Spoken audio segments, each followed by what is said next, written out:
Hi, I'm Brendan McKenzie, and this is Andy Starks, and we're here to talk to you about Zeplay 4.0.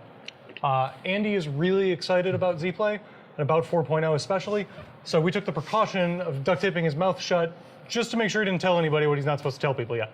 The good news is, or bad news, I guess, depending on how you look at it, is that it's now time, and Andy gets to talk about 4.0. Are you ready? All right, this won't hurt that bad.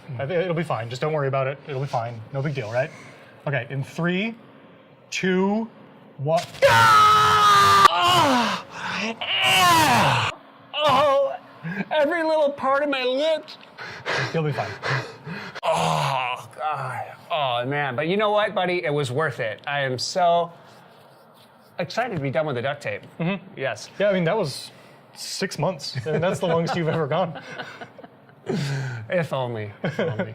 If only you should be so lucky. All right, we're here to talk about Zeplay 4.0, and there's a bunch of stuff that's under the hood that needed to get done, but the things we're excited about today, we're going to share with you.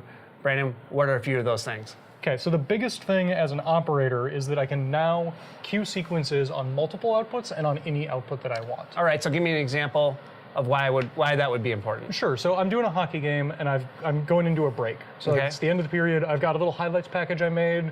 We're gonna put some music on that, maybe some graphics, the announcer's gonna talk about it.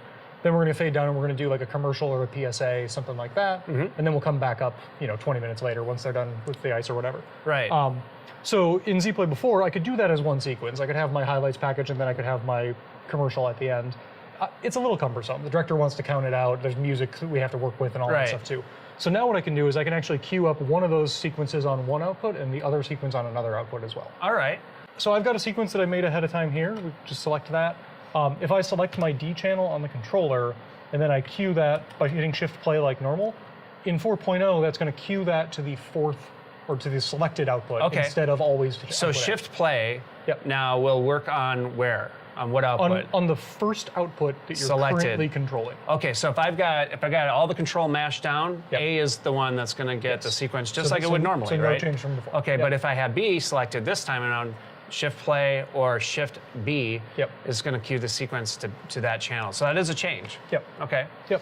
So then the other cool thing we did, just as another note here, is that in the preview window here, we have the description of the current item as well as the next item. Oh, okay. So when you're counting somebody down or you're talking to an announcer through the highlights to say, okay, up next we have the pass from this player to that player or whatever it might be, you can be working one item ahead instead of just with the item that's currently on air. Okay, so talk about another feature real quick. Yeah, so a pretty common thing, like you're shooting a hockey game and at the end of the game you want to have your whole game highlights. Right. And I put together a package of my first game, or my first period highlights, my second period highlights, and my third period highlights.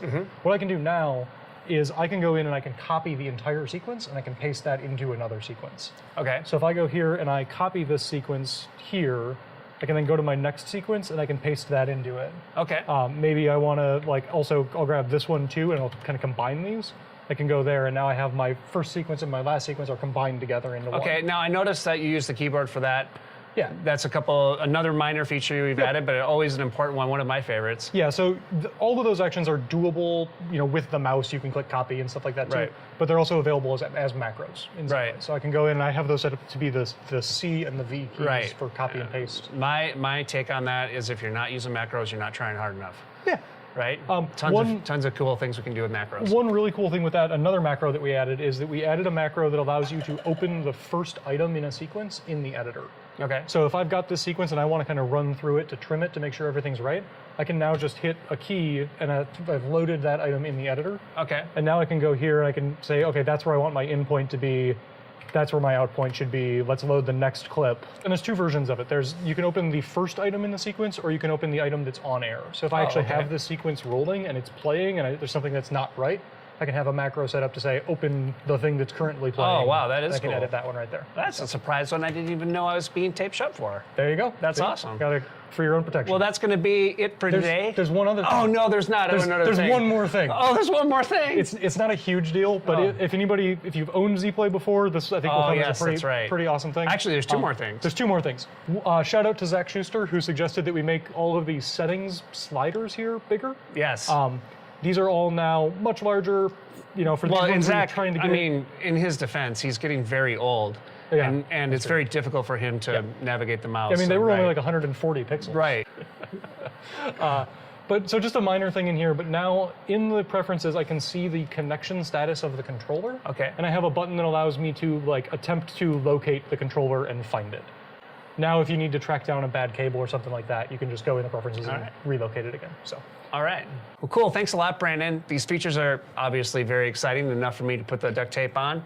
And we'll see you next time. All right, and Andy, I hate to do it to you, but just for safety, until NAB at least, Probably, you know, probably we're the gonna have best to way. Yeah.